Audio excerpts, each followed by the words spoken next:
जानती हूँ रेहान ने तुम्हें कुछ नहीं बताया होगा, लेकिन सच यही है, मैं ही रेहान की पहली पत्नी हूँ। उस रहस्यमयी कॉलर के मुंह से ये सुनकर अदिति धरी की धरी रह गई। रेहान ने अपने बारे में और कितनी बातें उससे छुपाई थीं, ये सोचकर उसका सर फटने लगा। ये तुम क्या कह रही हो? ऐसा मजाक करते हुए शर्म नहीं आती तुम्हें? रेहान को करने में शर्म ना आई और तुम चाहती हो कि मुझे बोलने में शर्म आ जाए। देखो, तुम जो भी हो, अभी के अभी फोन रखो और दोबारा मुझे कभी फोन मत करना। एक मिनट, तुम्हें लगता है कि तुम रेहान को बहुत अच्छे से जानती हो? खैर, इसमें तुम्हारी कोई गलती नहीं है। इस सदमे से मैं भी गुजर चुकी हूँ। शादी तो कुछ भी नहीं, ऐसी बहुत सी बातें हैं जो जानकर तुम्हारे पैरों तले जमीन खिसक जाएगी। अगर जानना चाहती हो अपने पति के पास्ट के बारे में, तो मैं थोड़ी देर में तुम्हें एड्रेस मैसेज कर रही हूँ। ठीक 7 बजे वहाँ पहुँच जाना। मैं नहीं चाहती तुम्हारी जिंदगी पूरा सच जाने बिना ही बर्बाद हो जाए। इतना कहकर उस लड़की ने फोन कट कर दिया। अदिति के मन में शक का बीज पहले से ही मौजूद था और इन बातों ने उसे और बढ़ावा दे दिया। एक तरफ अदिति रेहान से प्यार भी करने लगी थी और दूसरी तरफ एक के बाद एक ये सारी बातें उसके भरोसे को चीर रही थी। अदिति ने अपना फोन निकालकर दिया को फोन लगाया। हाँ बोल, क्या हुआ? आजकल तू जब भी फोन करती है एक नया बम फोड़ती है। दिया यार, अच्छी खासी जिंदगी चल रही थी, आजकल तो लग रहा है समंदर हो गई हूँ। जैसे ही खुशियाँ आती हैं, कोई बड़ी लहर आकर मेरा सब कुछ बहा ले जाती है।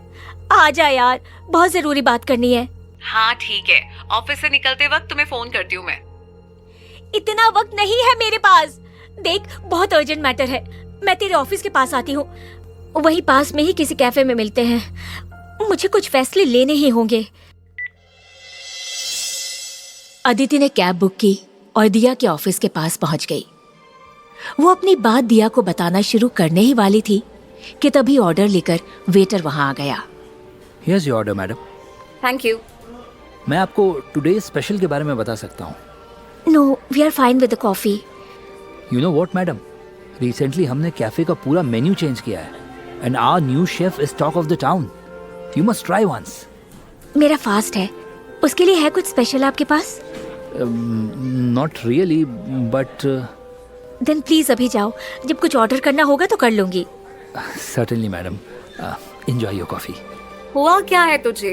वो बेचारा तो बस अपना काम कर रहा था। दिया, मुझे कुछ देर पहले एक फोन कॉल आया था।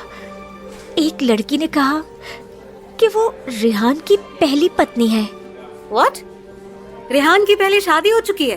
अरे क्या झटके दे रही है। और क्या बताया उसने? कहीं पहले से बच्चे भी तो नहीं है? पता नहीं यार, बहुत ही मिस्टीरियस आदमी है ये। वो लड़की कह रही थी कि मिलकर पूरी बात बताएगी, कुछ देर बाद एड्रेस मैसेज करेगी। क्या करूं, मुझे कुछ समझ में नहीं आ रहा। देख, उसे मिलने में कोई दिक्कत नहीं है, क्योंकि अगर वो सच कह रही है तो तुझे तेरे काफी सवालों के जवाब मिल जाएंगे, और अगर वो झूठ कह रही है तो तुझे आगे क्या करना है ये क्लियर भी हो जाएगा। सही कह रही है तू। तभी अदिति के मोबाइल पर उसी अननोन नंबर से मैसेज आया। उसी का मैसेज है, शाम को 7 बजे बेला कैफे बुलाया है। मैसेज देखकर अदिति और दिया दोनों की आंखें चौड़ी हो गई। उधर ऑफिस में बैठा रेहान अदिति के बदले हुए मिजाज के बारे में सोच सोच कर परेशान हो रहा था। संजना और मेरे फोटोज देखकर किसी को भी मिसअंडरस्टैंडिंग हो सकती है। काश अदिति, तुम अपने पति पर थोड़ा तो भरोसा कर पाती। मैं भी क्या सोच रहा हूँ, ऑलरेडी शादी के वक्त उसके साथ धोखा हुआ था, वो भी उन लोगों ने किया जो उसके अपने थे। अब कहीं जाकर वो मुझे समझने लगी थी, और अभी ऐसे फोटोज आ गए तो किसी का भी ट्रस्ट टूट सकता है। अब उसके मन में बनी इस गांठ को खोलने का एक ही तरीका है, और वो है हमारा प्यार। इतने दिनों में 4 प्यार के पल भी हमने साथ में नहीं गुजारे। आज अदिति के लिए एक ऐसा सरप्राइज प्लान करता हूँ, ऐसा सरप्राइज कि वो ये सब कुछ भूल ही जाए। तभी रेहान के मोबाइल की घंटी बजने लगी। स्क्रीन पर मनोहर का नाम था। हाँ बोलो मनोहर।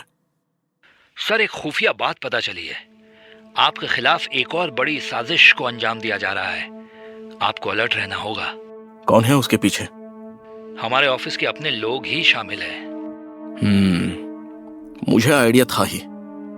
जो भी इसमें शामिल है एक एक की हिस्ट्री पता करो, खबर करते रहना। इस बार इनको पता चलेगा कि मुझे डैनी बॉस आखिर क्यों कहते हैं। उधर अदिति बेला कैफे में बैठकर उस अनजान लड़की का इंतजार कर रही थी। उसके दिल की धड़कन तेज हो रही थी। कैफे में आने वाली हर एक औरत को वो शक की नजर से देख रही थी। तभी उसे उसके पीछे से एक आवाज सुनाई दी। कहीं आप मुझे तो नहीं ढूंढ रही हैं? अदिति ने मुड़कर देखा तो उसे काफी मॉडर्न कपड़े पहने एक खूबसूरत सी लड़की दिखाई दी। मैं ही वो हूँ जिसने तुम्हें कॉल किया था। वो आगे बढ़कर अदिति के सामने रखी चेयर पर बैठ गई। उस लड़की ने अदिति की तरफ दोस्ती का हाथ आगे बढ़ाया, लेकिन अदिति ने उसकी तरफ हाथ आगे बढ़ाए बिना ही अपनी नजरें नीचे कर ली। मैं सोच रही थी कुछ भी बताने से पहले हम दोस्ती कर लेते। आखिर हम दोनों का हस्बैंड एक ही इंसान है जो न तुम्हें गंवारा है और न मुझे। खैर ठीक है, जो मैं तुम्हें बताने जा रही हूँ वो रेहान के बारे में तुम्हारी सोच को पूरी तरह से बदल के रख देगा।